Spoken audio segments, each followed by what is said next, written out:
नाजरीन, कप्तान ने कहा कि मैं कल्ला ही काफ़ी हूं। मशहूर व मारूफ डायलॉग कप्तान का आपने सुना होगा। खान साहब के जलसों में, रैलियों में, बड़े बड़े इज्तिमात में खान साहब ने ये बात बमांगे दोहल कही थी कि मैं कल्ला ही काफ़ी हूं।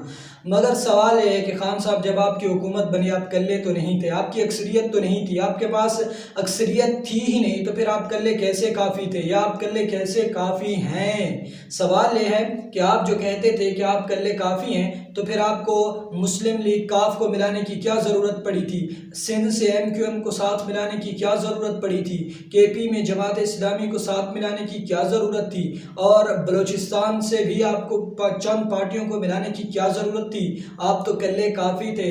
बहरहाल खान साहब, अब आप कल्ले ही बच गए हैं। अब आप कल्ले काफ़ी हूँ या ना हूँ, अब आप ही हैं। जैसे कि पिछले दिनों मरियम नवाज साहिबा ने भी कहा था कि अब आप अपनी पार्टी के खुद हैं, और इसके अलावा आप वोटर भी खुद हैं, सपोर्टर भी खुद हैं, सारा कुछ अपनी पार्टी के बच्चे भी, आप सब कुछ अकेले ही हैं, क्योंकि अब आपकी पार्टी ख़त्म हो चुकी है। जितने भी आपके साथ अराकीन थे आपकी जमात के, वो आपको छोड़कर चले गए, सिवाय चंद एक के।